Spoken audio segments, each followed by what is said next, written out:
This is Patrick, and today for this journal entry, I wanted to discuss some of the impacts that I've noticed since coming home from studying abroad. And in a subsequent video, I plan on discussing how some of my goals have changed due to these impacts of coming home. But for this video, I just wanted to focus on some short-term and long-term impacts and discuss those. So the first short-term impact that I noticed while coming home was just health, which understandably is a big concern when there's a global pandemic. But fortunately, I didn't show any signs of COVID-19, but it was a little bit more difficult for me physically to come home than I had originally thought that it would be. I had some stress dreams and difficulty sleeping, and a big loss of appetite from not being as physically active and changing my diet. And so it wasn't quite exactly how I had planned coming home would be. I thought that everything would return to normal, I guess, a little bit sooner than it did. Fortunately, I'm feeling much better now, settled into more of a routine here in Prescott, but health was definitely something to be considered for a while there. The second impact, which is actually a little bit of a positive, would be financial. I had saved money for studying abroad and wanted to make sure that I would have enough money since I was planning on staying for almost the entire summer.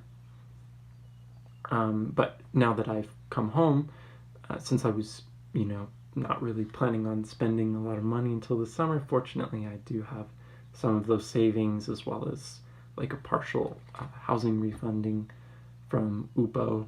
And so that is a positive impact in that I think it would be pretty difficult to find summer employment, and also provided that I keep that money in savings, it could also be used for travel in the future.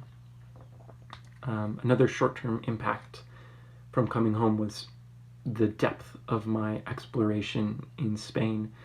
So like I said, I was planning on staying in Spain for the summer, and so I spent a lot of time exploring Sevilla. I'm very glad that I did, especially having only gotten to be there for around 7 weeks.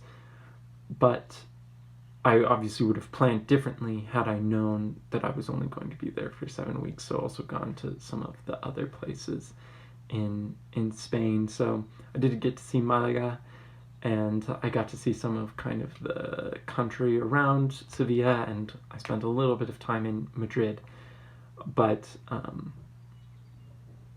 I didn't really do as much outside of Spain. My plan was, from traveling during the summer and doing the Camino de Santiago, I would have a much more comprehensive understanding of Spain as a country, and instead I have a pretty good understanding of Sevilla as a city.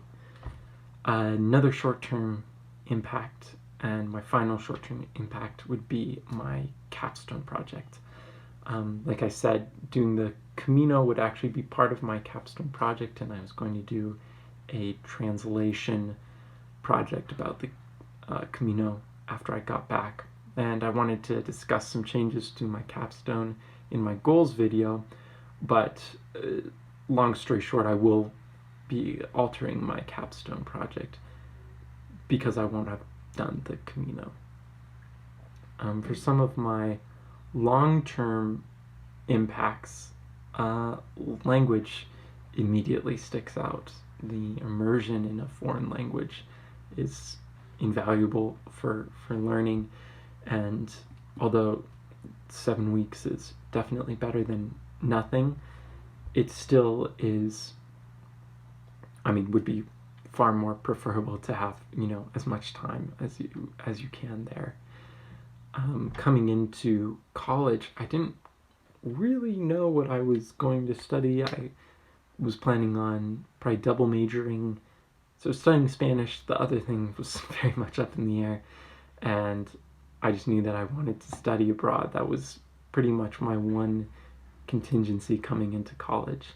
So that has had some impacts on my college goals, and how I had envisioned my study abroad experience, but I have been doing some thinking about ways of moving forward with that, and so I'll talk about that in my goals video and other ways to maybe help build my language skills. Another one are those relationships that you build when studying abroad. So I've still been in touch with my host family, some of the friends that I made in Sevilla, and some other international students from Canada, Germany, and the United States. And that's been really great, but it's simply one of those things. It's the more exposure and time and formative experiences you have, the stronger those relationships will be. So at this point, I'll just have to see how those develop going forward. I'd love to maybe reconnect with some of these people in the future, but it's just a little bit different having that semester versus roughly 7 weeks. And finally, I wanted to talk about cultural adaptation. It's kind of, I hate to sound like a broken record or anything, but getting the experience of living for a semester in Sevilla, I think that would really maybe not make you feel like a local, but really help you adapt culturally. And they are one of the things that we had to study and talk about was cultural shock and adaptation. And you just simply need a certain amount of time, generally speaking, to really start thriving in that foreign culture. And so I think that I still got to have some great experiences and adapt and learn things, but with time just comes greater knowledge. So these were some of the impacts that I've been reflecting about since having come home from the COVID-19 pandemic. And in my next journal, I will be talking about some of my goals moving forward. Thank you. Bye-bye.